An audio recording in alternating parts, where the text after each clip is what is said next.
Hi, Caroline. Let's take a look at your latest set of essays. We've got the line graph here about rainfall. Here's what you wrote. The line graph shows the amount of rainfall in 3 different countries for each month in 2018. Countries are England, Scotland, and Wales. Wales and Scotland account, you need a plural verb here, account for the highest amount of rainfall over the year 2018. Scotland reached the largest amount of rainfall in March and October with almost 140 ml, while Wales gained the same amount in July. The lowest rainfall rainfall was experienced in Scotland in February and Wales in April, capital F, capital A, with almost 25 ml. During the period from August to October, Wales faced the same amount of rain with almost 48 ml. This pattern is quite unusual compared with the other countries. Then, the other countries decreased significantly from July to August, but then increased in September with twice as much as August. In December, the rainfall increased in England and Scotland, whereas in Wales, the rain decreased. Okay, overall, it can be said that the amount of rainfall is fluctuated in Scotland and Wales considerably, while in England, the amount fluctuated less. Okay. I agree with your overview, provided that the grammar is correct. Okay, not is fluctuating. You're talking about like in 2018, 4 years ago. So it's not is, but fluctuated. Okay, and that's what you want here, past simple. So that's the first thing. I agree with this. What I don't agree with is a handful of things that you did here. First of all, I don't agree that Wales and Scotland account for the highest amount of rainfall. Not on average, at least. If you look at this on average, England has the highest rainfall because it has 3 peaks that are similar to the 2 peaks of Scotland. It has 3 of those, and it has none of the lows. So on average, England had the highest rainfall. Okay, it didn't have any of these lows, but it had 3 of those peaks. All right, so that's why it's the country with the most rainfall. That's the first thing. I found that you spent a great deal of time and effort analyzing Wales and Scotland, but practically nothing regarding England. There was one mention of England here in your detailed paragraph. You said in December the rainfall increased in England and Scotland. Well, that's not particularly helpful because I now have absolutely no idea of the entire year of England. So essentially what you're looking at here is an answer that at best is going to get you a 5 in terms of task achievement because you practically did not mention England. All right, there's 0 data for England if you look throughout this entire answer. You said it increased, but you did not tell me where it increased to or where it increased from. So I have no data at all. So I generally disagree with the information that you chose to select here. I would have done it considerably differently. And let me help you out because I realize that this one is rather challenging. There are 36 data points, okay? And so it's pretty hard to select which ones are the important ones. So, of course, my answer is not the end-all be-all. It's not the only answer that exists, but it is an answer that I know examiners would agree with. So let's talk about them. Let's talk about what the points are. If you ask me, there are 15 data points, so 5 for each country. The first thing you need to remember is where the year begins, okay? So we want to know this first data point. Then we want to know the last data point. So we want to know January, we want to know December, and I want you to think about this as if it were a story. Okay, it's the story of rain in 3 countries. So when you hear a story or when you tell a story, what pieces of information do you want? You want the beginning, obviously. You want the end, obviously. And you also want the important stuff. You don't want anything that's not important. And so I have pinpointed 5 for each country. Starting with Scotland, because it's the highest in the beginning of the year, I would have said 0.1, 0.2, 0.3, 0.4, 0.5. All right, so what did I pick? I picked the highs, the lows, the highs, the lows, and the beginning and the end. Okay, so what would that paragraph sound like? It would sound something like this. Scotland began the year with the highest amount of rainfall of the three countries at approximately 120 ml. It interestingly, it fell to its lowest point the following month at roughly 20 ml. In March, it had the first of two peaks at approximately 140 ml, which it replicated in October. Throughout the remainder of the year, it fluctuated considerably, ending the year out at 110 ml. That's it. You've talked about Scotland, you're done. So England would be next. I would say England had the second highest rainfall beginning of the year at roughly 120 ml. It had considerably less fluctuation than the other two countries. Okay, you could say that it, while it fluctuated month to month, its lowest point was in May at 75 ml. Okay, but it had three peaks of, let's say 135, one in July, September, and December. Done. Okay. And then you can imagine what your description of Wales would be. So that's how I think this should be done. It's not the only way, as I said, but it is a way that is helpful. Another way you could do it is dividing the year in quarters or thirds, and thirds is actually not a bad idea. But if you do it this way that I suggested, you could easily divide this into two body paragraphs. Okay, so one paragraph for your introduction and overview, and then two body paragraphs. All right, so that's my suggestion for you here. I hope that's helpful. Now let's take a look at your task 2. Father staying home while mothers go out to work. Why, and is it positive or negative? So let's see what you had to say here. In the last centuries, it was common that women took childbearing while the father was responsible to earn the money for his family.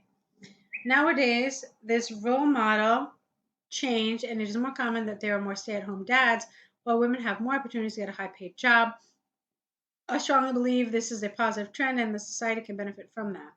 This essay will show some reasons and use examples from and to demonstrate and describe the statement. Okay. All right, so let's fix it. In the last century, it was common for women to take on child raising or child rearing, while the father was responsible for earning money for his family. Nowadays, this model has changed, and it is more common for there to be more stay-at-home dads, while women with an E have more opportunities to get a high-paid job. With a no E here. I strongly believe that this is a positive trend and society can benefit from it.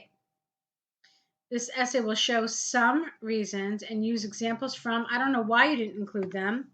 If you're not going to mention them, then don't do this.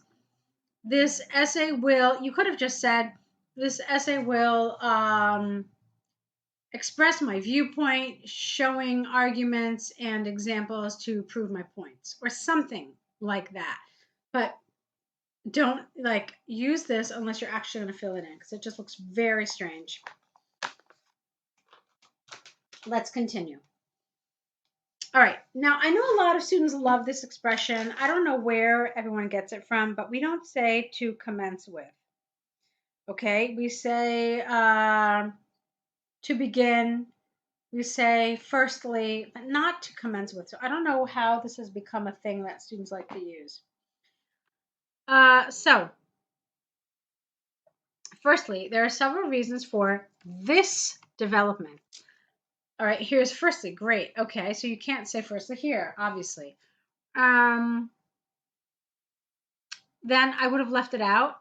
and then I would have just said there are several reasons for this development. Firstly, in these days, comma, mothers have more opportunities to get a high-paid job. You already said that here. So I don't like the fact that you've used exactly the same language. Look, women have more opportunities to get a high-paid job. Mothers have more opportunities to get a high-paid job. It's exactly the same. And an examiner is going to pick up on this immediately and think, okay, well, there is no range of expression, just a repeat of like memorized expressions and phrases. So definitely avoid doing this. This is because, no comma, this is because politicians focus on equality between women, E here for women, and men far more than they did in the previous years. Just say in the past. Some countries even enforced women E quotas with an A, not an E, it's a different word, in their legal system. For example, in Germany with a capital G, it is mandatory, comma here, it is mandatory to employ a minimum of 2 females with an S in the management board if the company exceeds 500 employees. Even if companies do not want to employ women E in a job with a high wage, they will be forced to do that. Okay, this is just kind of superficially related to what this essay is about. Okay, you're talking to me about these opportunities that women have to get a high paid job, but that's all you're talking about. Okay, and the fact that some countries enforce it and require it, but that's not what the essay has asked you. The essay is asking you why women are taking on these roles and why men are deciding not to continue working, but instead to stay at home with their children. Okay? So you've only superficially answered part of the question here. You needed to talk about not just this, but you needed to say something like, given these excellent employment opportunities, women are taking advantage of them to provide a better quality of life for their families. And then, in contrast, such opportunities do not exist for men. In fact, they are being taken away. Therefore, between a low paid job or having outside help for child rearing, men are deciding to stay at home and be with their children so that there is one primary caregiver from the family. Okay, so do you see where I'm going with this? This is what this paragraph needed to talk about. And these are some ideas. You have to really explain it step by step. Okay, and why men are staying home. It's not enough just to talk about this and to talk about Germany with its mandatory laws. Okay, let's continue. Secondly, fathers are more able to stay at home, no comma here, because of the fact that women with an E, once again, have, all right, you have to be careful here with this grammar. Because of the fact that women have more of an opportunity nowadays to become the primary earner. Okay, I kind of feel like you already said that in the previous paragraph, so I don't know why you're restating it here. Furthermore, males can move away from the traditional role as a money earner and are able to concentrate on their desire to care for their families. Good. Another reason is that they want to bond with their child and get a stronger relationship with him or her. Not again, child, okay? Use something else. For example, a study by CNC stated that 24% of the stay-at-home dads said caring for their family was the main reason for staying at home. Therefore, it is conclusively clear that fathers enjoy caring for their family. Okay, now I like what you did, but it's not enough. You're supposed to talk about the reasons for this and if it's positive or negative. What you did was you just talked about the reasons. You didn't tell me, is it positive or negative? Okay, so is it kind of implied? Well, maybe, but not really. What you want to do is you want to answer the first question in this paragraph and the second question in this paragraph. So what are the reasons for this? because men are now able to stay at home and care for their families. Women are, in higher paid jobs and the main earner for the family. So basically, society has allowed gender roles to change. There's much more flexibility, and therefore, blah, blah, blah. So in the next paragraph, then you're going to tell us why all of this is so great. So you could say that this allows people to lead their best life without the restrictions of gender roles from generations past. So if a woman is the go-getter and very ambitious, she can work, while a father who is more in tune with caregiving can stay at home without there being any sort of stigma on the family. Okay? You could also say that this is positive because, honestly, sometimes um, the best person for a job may not be, what was previously believed. In other words, maybe it used to be thought that, oh, well, if you have a need for, I don't know, a mechanic, an engineer, something, then you need a man. Well, now, even though he wasn't the best person for the job, now you have a much wider selection. Okay. So the people who are truly motivated and happy to work are the ones working outside of prescribed gender roles. So this is just to give you some ideas about how you could have done this. Let's continue.